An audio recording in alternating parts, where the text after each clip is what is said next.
하나님께서 우리에게 주시는 말씀은 빌립보서 2장 12절에서 18절의 말씀입니다.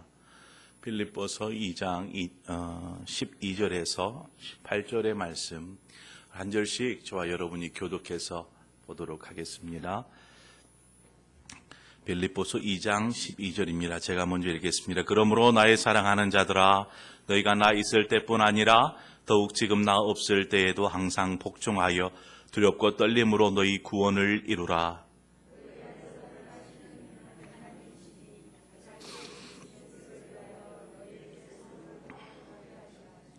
모든 일을 원망과 시비가 없이 하라.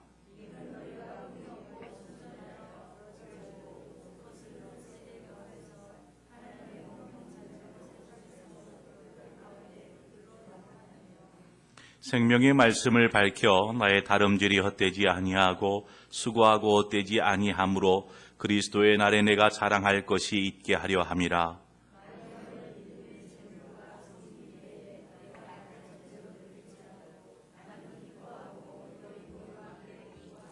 함께 읽습니다.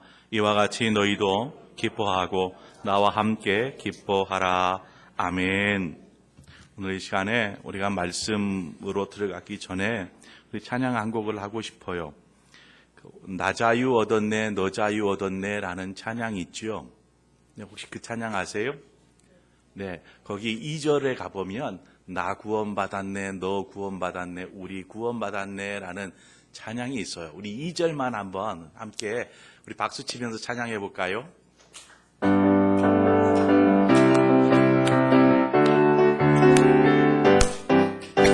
나 구원받았네, 너 구원받았네, 우리 구원받았네. 나 구원받았네, 너 구원받았네, 우리 구원받았네. 주 말씀하시길 되사세 끊겼네, 우리 구원받았네. 할렐루야. 나 구원받았네, 너 구원받았네, 우리 우리 다시 한번 할까요? 나 구원받았네, 너 구원받았네, 우리 구원받았네. 나 구원받았네, 너 구원받았네, 우리 구원받았네. 주 말씀하시길 되사시 끊겼네, 우리 구원받았네. 할렐루야. 나 구원받았네, 너 구원받았네, 우리 구원받았네.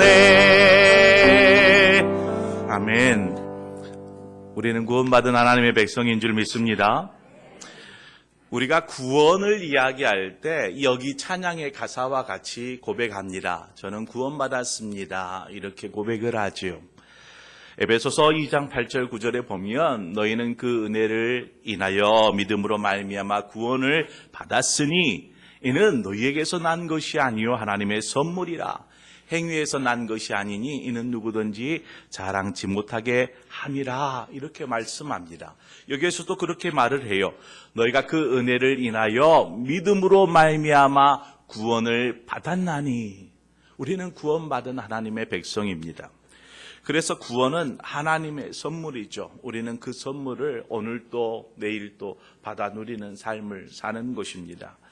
자, 제가 구원에 대해서 여러분에게 몇 가지 질문을 해보려고 합니다. 매우 기본적인 질문이에요. 한번 대답해 보시기 바랍니다. 여러분은 예수님을 믿습니까? 아멘. 예수 그리스도가 지금 여러분 안에 계십니까? 여러분의 죄가 용서받았다라고 확신하십니까? 네. 여러분은 영생을 얻었습니까? 여러분은 구원받았습니까? 오늘 밤에 여러분이 죽게 된다면 천국에 가리라는 확신이 여러분 안에 있습니까? 아멘. 위와 같은 질문들은요, 이미 우리 안에 믿음이 있다. 그래서 구원을 받았다는 것을 전제로 한 질문입니다. 그래서 구원을 받았다. 우리는 이제 구원을 받았다라고 이야기를 하죠. 이것은 과거의 일입니다. 구원을 받았다. 그래서 과거형으로 우리가 대답을 하죠. 저는 구원 받았어요. 과거에. 이렇게 대답을 하게 됩니다. 그런데 오늘 본문의 12절 말씀을 한번 보세요. 12절 말씀. 그러므로 나의 사랑하는 자들아 너희가 나 있을 때뿐 아니라 더욱 지금 나 없을 때에도 항상 복종하여 두렵고 떨림으로 너희 구원을 이루라 이렇게 말씀하고 있더라는 것이죠. 너희 구원을 이루라. 여기에서 너희 구원을 이루라는 말은 과거형이 아니에요. 지금 사도 바울이 구원에 대해서 이야기하는 지금 오늘 본문에서는요, 현재형으로 이야기하고 있어요. 현재 진행되고 있는. 그래서 구원은 받은 것이 아니라 지금도 진행되고 있다라는 현재형으로서 이야기를 하고 있는 것이죠. 또한 성경을 보면은요, 구원을 이야기할 때에 빌립보서 3장으로 가보면은 이러한 말이 나와요. 3장 12절에 내가 이미 얻었다 함도 아니요 온전히 이루었다 함도 아니라 오직 내가 그리스도 예수께 잡힌 바 된 그것을 잡으려고 달려가노라 이렇게 이야기합니다. 잡으려고 달려가노라. 사도 바울이 이렇게 얘기를 해요. 바울이 이미 얻은 것도 아니고 이미 이룬 것도 아니고 잡으려고 달려간다. 구원이 온전히 이루어질 때에는 주님이 이 땅에 오실 그때, 재림하실 그때 구원은 완성됩니다. 여러분 기억하십시오. 구원의 완성은 주님이 이 땅에 오실 때에 완성이 됩니다. 그래서 바울은 우리는 구원의 완성, 주님이 오실 그때를 구원의 완성을 향하여서 신앙의 경주를 하듯이 나아가야 한다라고 말하면서 구원을 미래에 있을 미래형으로 지금 이야기하고 있는 것이죠. 성경을 보면은요, 구원에 대해서 과거형으로 얘기하기도 하고 구원받았습니다, 구원받았다라고 얘기하기도 하고 현재형으로 오늘 본문에서는 구원을 이루라 이렇게 이야기하기도 하고 또는 미래형으로 달려가노라 이렇게 이야기하고 있더라는 것이죠. 그러니까 과거와 현재와 미래 이 모든 것들을 통하여서 구원을 이야기하고 있는 것입니다. 우리는 예수 그리스도를 믿음으로 이미 구원을 받았죠. 하지만 이미 구원받았다라는 생각은 이제 더 이상 구원을 위해서 노력하지 않아도 된다. 또 구원을 노력하지 않아도 우리는 구원을 잃지 않아. 그래서 우리는 마음대로 살아도 돼. 이러한 생각에 빠진다면 그것은 착각일 수 있는 것입니다. 그래서 오늘 말씀을 통해서 우리가 구원, 너무 우리가 기본적인 것이죠. 신앙생활의 기본이 되는 구원에 대해서 말씀을 살펴보도록 하겠습니다. 구원은 그냥 여러 단계로 나눠져 있어요. 우리가 이야기할 때 구원이 무슨 여러 단계가 있어요. 믿음으로 구원받는 건데, 믿음이면 구원받는 건데, 구원에 여러 단계가 있어요 할 텐데, 구원을 여러 단계로 이렇게 해놓은 이야기합니다.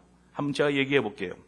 구원에는 소명, 중생, 회심, 칭의, 양자, 성화, 견인, 영화. 어려운 말들이 많이 있죠. 생소한 단어들도 있고. 이러한 과정을 통해서 구원은 완성됩니다. 소명, 중생, 회심, 칭의, 양자, 성화, 견인, 영화. 좀 어려워요. 이 이야기를 하나하나 단어들을 다 따져가면서 설명하려면 끝이 없어요. 그래서 이 여러 가지 복잡하지만 여러 가지의 단계들을 좀 제가 축약해서 3가지의 단계로 좀 만들어서 여러분들과 함께 구원에 대해서 살펴보려고 합니다. 3가지의 단계, 뭔 단계냐면 믿음, 그 다음에 성화, 그 다음 영화, 이 3가지의 단계로 제가 구원을 이야기하고 싶습니다. 이 안에 이 8가지의 단계들이 다 들어가 있거든요. 근데 이것을 세분화해서 여러 가지로 나누어서 이야기하는 것입니다. 자, 믿음의 단계를 한번 살펴보죠. 그냥 우리가 믿는 것이라고 할 수 있지만 이 속에는 여러 가지가 나눠 있어요. 먼저는 하나님께서 우리를 부르셔야 돼요. 우리가 그냥 믿고 싶어서 믿는 것이 아니고 하나님이 우리를 부르십니다. 그래서 하나님의 부르심 가운데 우리가 반응을 하는 것이죠. 반응을 하는데 보니까 나는 죄인인 것을 깨닫게 됩니다. 하나님 앞에서 죄인인 것을 깨닫고 그 다음에 예수 그리스도를 필요로 하죠. 주님 나를 구원하여 주옵소서. 그래서 예수 그리스도를 믿음으로 하나님의 자녀가 되는 단계를 믿음의 단계라 이렇게 이야기할 수 있습니다. 자, 그럼 여기 단계 속에는요, 앞서 여러 가지 단계 중에 소명, 중생, 회심, 칭의 이러한 단계들이 지금 믿음의 단계 안에서 제가 설명하고 있는 것입니다.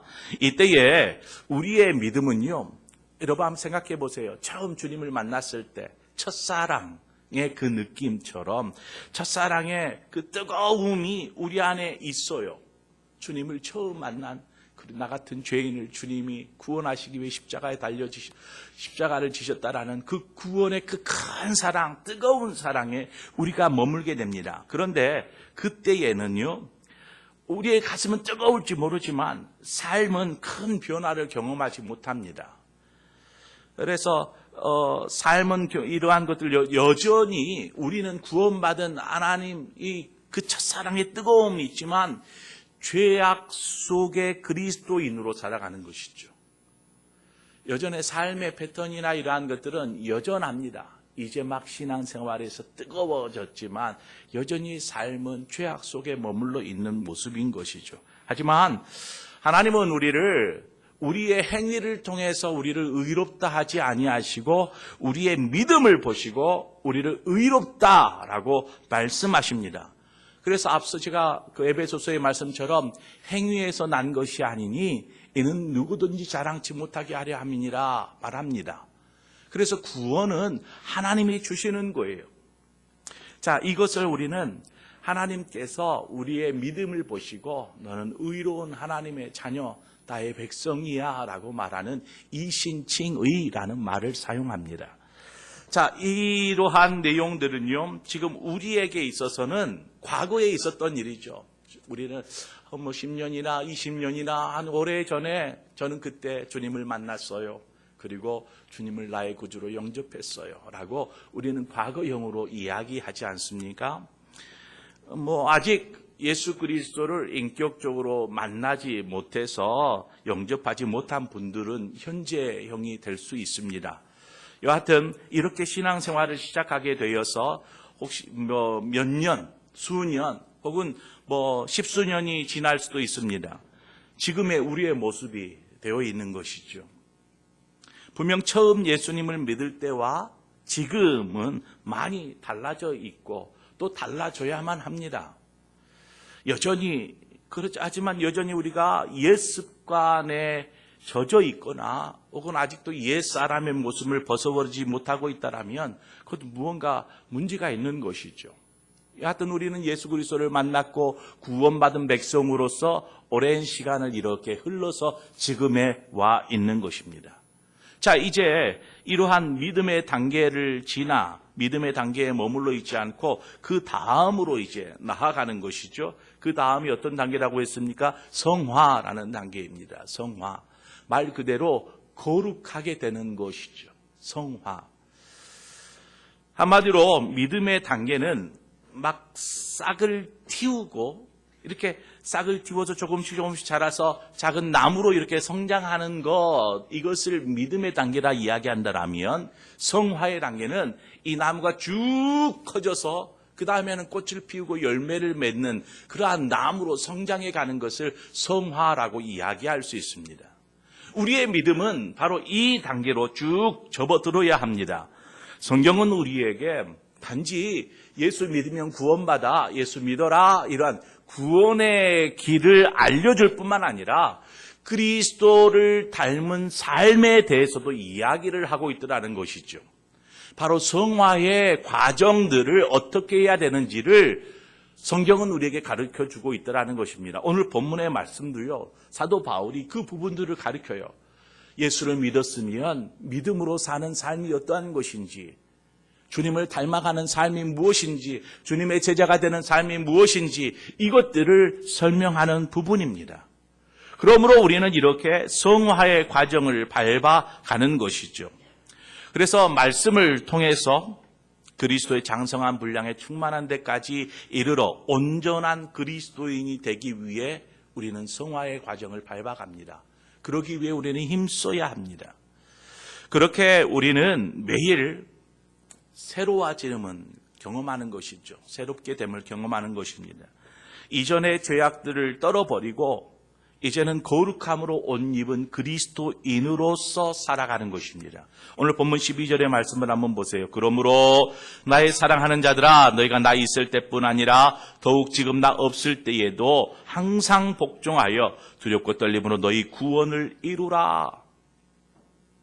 이 성화의 과정을 통하여서 구원을 이루도록 지금 현재 어떻게 해야 된다라고 얘기를 합니까? 항상 복종하여 두렵고 떨림으로 그렇게 신앙생활하라는 것입니다.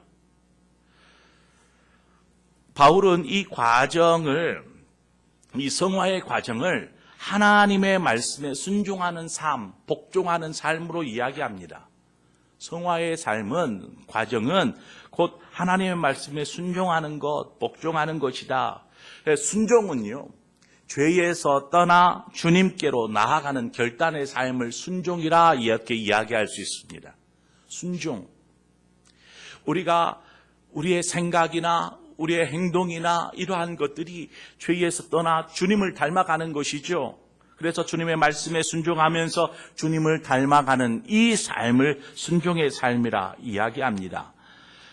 이것을 쉽게 여기지 말고 이러한 삶을 그냥 그래 하나님 보시기에 그렇게 기쁘게 살아야지 이러한 삶을 생각할 수 있지만 사도 바울은 이것을 그냥 쉽게 여기지 말고 두렵고 떨림으로 이 과정을 밟아 나아가라 이렇게 권하고 있는 것입니다.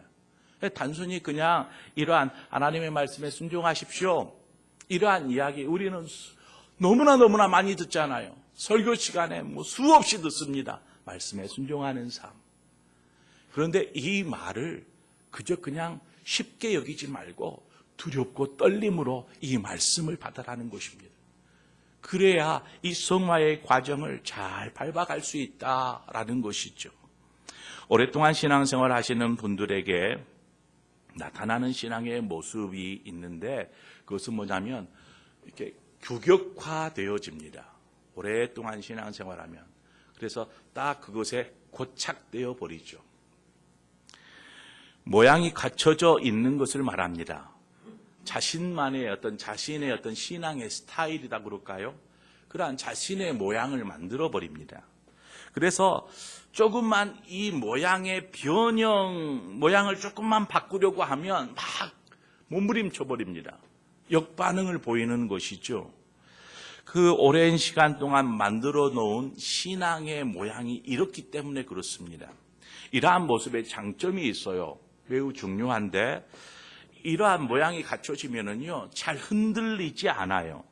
그래서 삶의 어떤 위기를 만나도 코로나를 만나도 요동하지 않아요. 그냥 버텨내는 것이 묵묵히 믿음 위에 서 있는 거예요. 이러한 장점이 있는가 하면 단점이라고 하면은요 변화를 원하지를 않아요. 거부하기도 합니다. 이러한 일들이 일어납니다. 여러분 주님을 닮아가는 데에는 끝이 없어요. 주님을 닮아가는 삶에는 끝이 없어요. 그래서 나는 이래라고 멈춰서는 안 돼요. 우리는 변화를 두려워해서는 안 됩니다. 이전보다 더 주님을 닮아가는 그러한 성도가 되시기를 바랍니다. 우리는 지금 거룩해지는 성화의 단계에 있어요. 그 끝은 어디예요? 예수 그리스도의 장성한 분량에 이르기까지. 그래서 우리가 닮아가는 끝은 예수 그리스도에게 있어요. 우리의 말이나 행동이나 우리의 사고에나 우리의 신앙에나 우리가 닮아가야 될 목표는 예수 그리스도입니다. 그런데 나는 지금 다 된 것이냐? 내 신앙은 완전히 규격화되어 있다라면 우리는 더 이상 주님을 닮아가는 것을 포기하는 것과 같아요. 우리는 끊임없이 몸부림쳐야 되고 끊임없이 주님을 닮아가는 삶을 살아야 합니다. 그러기 위해서는 내 거를 고집하면 안 돼요. 내가 여태껏 해왔던 신앙을 고집해서는 안 돼요. 조금 변화가 있으면 그 변화를 좀 받아들일 수 있는 부드러운 마음이 필요해요.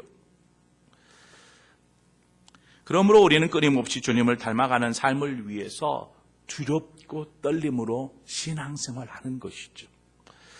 그렇게 발버둥 치면서 신앙생활을 해야 구원을 얻는다라는 말은 아닙니다. 이미 우리는 구원을 얻었지만 온전한 그리스도인으로 서기 위해서 끊임없이 주님을 닮아가고 배워가야 되는 것이죠. 이는 하나님께서 자녀로 부르신 부르심에 대하여서 우리가 나름 책임 있게 반응하는 것입니다. 아, 하나님께서 나를 자녀로 부르셨지. 하나님의 부르심에는요, 분명한 목적이 있어요. 하나님의 뜻이 있는 것이죠. 우리를 자녀로 부르심에는. 그러므로 우리는 13절의 말씀과 같이 너희 안에 행하시는 이는 하나님이시니 자기의 기쁘신 뜻을 위하여 너희에게 소원을 두고 행하게 하시나니, 하나님의 기쁘신 뜻, 우리는 그것을 발견해야 돼요. 하나님의 뜻이 무엇인지를 발견해야 됩니다. 그리고 그것을 소원으로 우리의 가슴에 두고 우리는 행해야 하는 것이죠. 여러분, 우리에게는 소원이 있어요. 우리의 소원이 지금 무엇과 연관이 있다라고 13절의 말씀에 얘기를 해요. 하나님의 뜻과 우리의 소원이 연관이 되어 있어야 한다라고 말하는 것입니다. 그런데 우리의 소원을 한번 생각해 보세요. 여러분 소원이 무엇이에요? 누군가 물은다라면 뭐라고 대답하시겠어요? 저에게 누군가가 목사님의 소원 뭐예요? 라고 물은다라면 아마 제 자신의 삶을 위해서 원하고 바라고 기도하는 것을 이야기할 거예요. 그게 제 소원이에요. 이렇게. 그런데 오늘 본문의 말씀에는 이렇게 얘기를 해요. 바울은 그 소원이 그저 그냥 우리의 개인적인 삶을 위한 소원이 아니라 이 소원이 하나님의 뜻을 우리가 어떻게 이룰 수 있을까를 생각하던 소원이 되어야 한다라고 말하는 것입니다. 하나님의 뜻을 이루는 소원. 그래서 주님께서 우리에게 기도를 가르쳐 주셨잖아요. 기도를. 주기도문입니다. 주기도문의 내용 속에 있잖아요. 아버지의 뜻이 하늘에서 이룬 것 같이 땅에서도 이루어지게 하소서. 무슨 말이에요? 하나님의 뜻이 이 땅에서 이루어지는 거예요. 누구를 통하여서? 나를 통하여서. 그래서 우리는 하나님의 뜻을 알고 그 뜻의 소원을 두고 하나님의 뜻이 이루어지기를 원합니다. 하나님, 그 영광이 내 삶을 통해서 이루어지기를 원합니다. 이렇게 기도하라 말씀하시지 않았습니까? 기쁘신 뜻을 위하여서 소원을 두고 행하는 것, 바로 그 의미입니다. 오늘 말씀의 그 의미가. 자, 두 번째 단계가 성화의 과정이었어요. 성화의 단계라면 마지막 단계, 세 번째 단계는 영화의 단계라 할 수 있습니다. 이건 맨 마지막에 이루어지는 단계이죠. 영화. 이것은 구원의 최종 단계라 할 수 있습니다. 이것은요, 우리가 쉽게 우리의 영혼이 주님이 오심으로 들림받아서 하나님 나라에서 주님과 함께 영생 복락을 누리는 그러한 영화를 누리는 단계가 바로 이 영화의 단계입니다. 이것은 주님이 오실 때에 이루어질 미래에 있을 구원의 최종 단계라 이렇게 이야기할 수 있죠. 자, 우리는 지금 구원을 위해서 걷고 있는 단계, 즉 성화의 과정을 밟아가고 있습니다. 우리는 지금. 그래서 성화의 단계에서 우리는 끊임없이 앞서 말씀드린 대로 두렵고 떨림으로 하나님의 구원, 우리의 구원을 이루어가야 하면서 그렇게 우리는 끊임없이 성숙하는 주님을 닮아가는 삶을 살아야 하는 것입니다. 사도 바울이 빌립보 교회 성도들에게 몇 가지를 권면을 해요. 그 권면이 무엇이냐면 주님을 닮아가는 삶, 주님을 닮은 교회 되기를 바랍니다. 빌립보 교회를 향하여서 여러분 주님을 닮아가십시오. 그러기 위해서 여러분에게 필요한 것이 있습니다. 그러면서 권면하는 것입니다. 자, 우리가 지난 시간에 사도 바울이 빌립보 교회에게 하나됨을 이야기하면서 무엇을 얘기하냐면 예수 그리스도의 겸손을 배우십시오. 예수 그리스도의 겸손, 예수 그리스도의 마음을 품으십시오. 그 마음은 바로 주님의 겸손의 마음입니다. 그럴 때에 여러분은 하나 될 수 있습니다. 라는 말씀으로 말씀을 나눴어요. 자, 그 하나됨을 깨뜨리는 것을 3절 말씀, 2장 3절 말씀에 다툼과 허영이라고 얘기를 했어요. 하나됨을 깨뜨리는 것. 오늘 말씀에도 비슷한 구절이 있네요. 14절에 봐보세요. 모든 일을 원망과 시비가 없이 하라 말합니다. 원망과 시비가 없이 하라. 이것은요, 그리스도 그 성숙해가는 그러한 앞서 우리가 지금 성화의 단계를 밟아가고 있다고 하지 않았어요? 빌립보 교회가 구원을 이루기 위해서 성화의 과정을 밟아가고 있는 이때에 필요한 것이 무엇인지 사도 바울이 보니까 이 부분들을 지적하는 거예요. 원망과 시비가 없이 하십시오. 교회 안에서 이러한 원망들이 있고 시비가 있었던 것 같아요. 다툼이나 허영, 원망과 시비 이와 같은 단어들은 성도와 성도와의 관계를 멀어지게 해버립니다. 관계를 이렇게 어그러지게 하는 단어들이죠. 구원을 이뤄가는 성숙된 그리스도인은 다른 사람에게 원망이나 논쟁을 일으키지 않도록 그렇게 해야 한다. 이렇게 사도 바울이 권면하는 것입니다.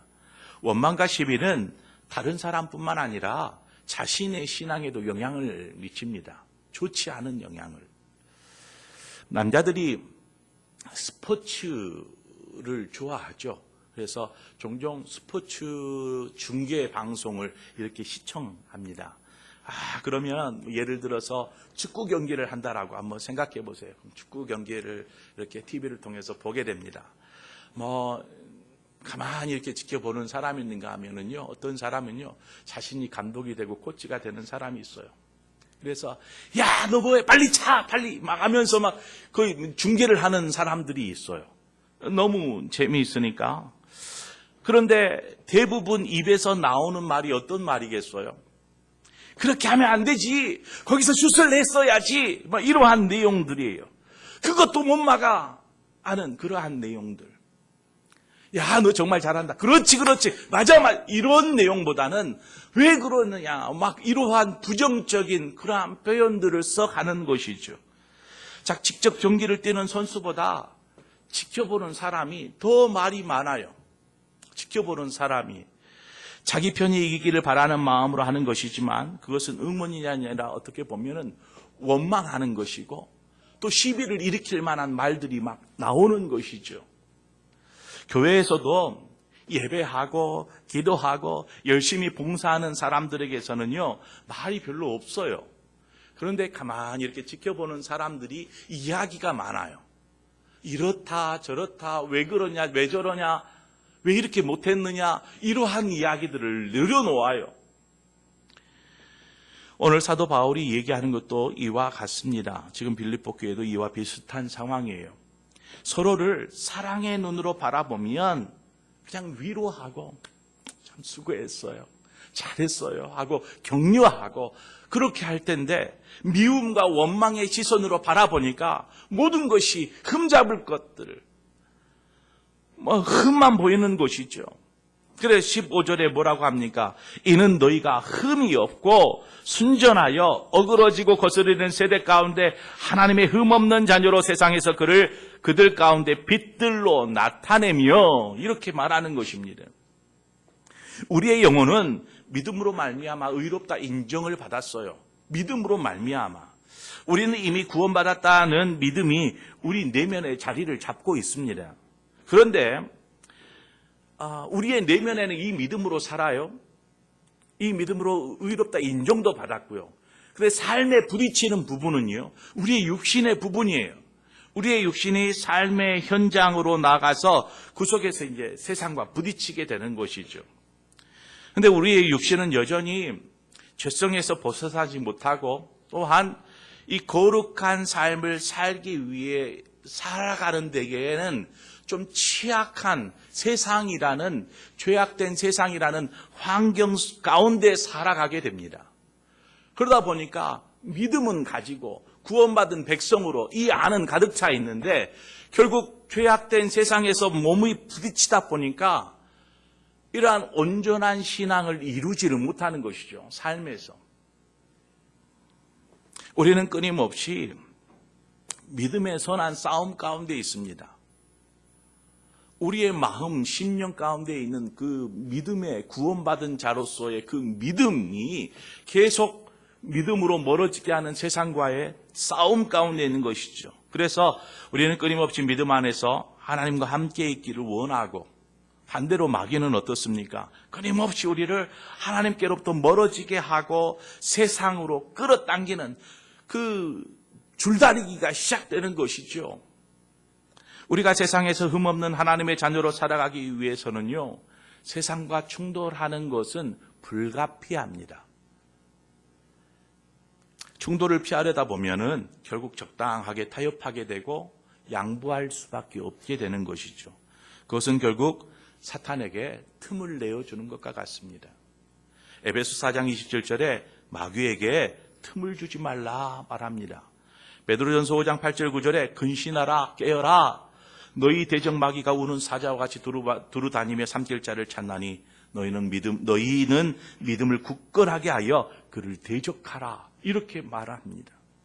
우리 역시 믿음으로 살려고 하지만 근데 연약함이 드러나요. 삶의 연약함이 드러나요. 그래서 때로는 실패하고 패배하고 그렇습니다. 그래서 주저앉기도 하고 이럴 때 필요한 것이 무엇일까요? 삶 가운데 16절 서두에서 말하고 있습니다. 뭐라고 얘기를 합니까? 바로 생명의 말씀이다라는 거죠. 생명의 말씀. 이 생명의 말씀으로 우리의 앞길을 밝혀야 합니다. 흠없는 주의 백성으로 빛 가운데 거하기 위해 생명의 말씀을 품고 나아가는 것이죠. 생명의 말씀을 놓쳐버리면 끊임없이 자신의 연약함만을 탓하게 됩니다. 그래서 생명의 말씀을 우리 마음 가운데 꼭 품고 우리는 그 생명의 말씀이 비치는 길로 그렇게 나아가야 우리는 승리할 수 있습니다. 여러분 기억하십시오. 우리 역시 이러한 연약함을 탓하지 않고 믿음으로 승리하는 저와 여러분이 되기를 바랍니다. 우리는 끊임없이 그렇게 구원을 향해서 달려가야 합니다. 구원이 완성되는 그날, 바로 그리스도의 날에 우리의 믿음의 수고의 열매가 자랑이 되어질 것입니다. 주님, 제가 그렇게 살다 왔어요. 잘하였다, 착하고 충성된 종아. 사도 바울이 얘기를 해요. 오늘 오직 빌립보 교회 성도들이 구원의 경주를 끝까지 잘 달리기를 원하는 마음으로 그러기 위해서 지속적으로 신앙이 자라고 성숙되는 신앙의 과정을 잘 밟아가서 결국 구원의 날에 하나님 앞에 자신이 자랑이 되기를 원해요. 이 일을 위해서는요, 나는 전제로 드려져도 기뻐할 것이라 말합니다. 재물을 제단 위에 올려놓습니다. 재물을 다 제단 위에 올고 맨 마지막에 그 위에다가 포도주를 이렇게 붓습니다. 이것이 바로 전제예요. 포도주를 붓는 행위. 그렇게 함으로 제사가 완성이 돼요. 이 비유와 같이 빌립보 교회 성도들이 하나님 앞에서 거룩하고 온전하게 드려질 수만 있다면 자신의 모든 것을 내어드릴 각오가 되어 있다라고 사도 바울은 이야기하는 것입니다. 내 생명조차도 내어놓을 수 있습니다. 단계 잘 밟아가는 사람이 있는가 하면은요, 올라가다가 내려갔다가 올라갔다가 내려갔다가 이것을 반복하는 성도도 있습니다. 바라기는 우리 구원이 온전히 이루어질 때에 하나님 앞에서 부끄러움이 없는 삶, 그러한 삶을 사시기를 바랍니다. 그러기에 우리 안에 사도 바울과 같은 그러한 헌신, 드려짐, 이러한 은혜가 있기를 바랍니다. 그래서 우리의 모든 삶이 하나님의 기쁨이 되고 또 하나님의 그 구원을 이루는 그러한 구원의 사역 가운데 우리의 신앙이 든든하게 서 자라기를 소망합니다. 오늘 말씀을 마무리하면서 우리가 다시금 구원의 과정들을 밟아왔는데 지금 우리는 성화의 과정에 있습니다. 이 과정을 우리가 잘 밟아서 정말 하나님이 기뻐하시는 그리스도인, 성숙한 그리스도인으로 주님 앞에 섰을 때에 잘하였다, 칭찬받는 그런 저와 여러분 모두가 되기를 주님의 이름으로 축원을 드립니다.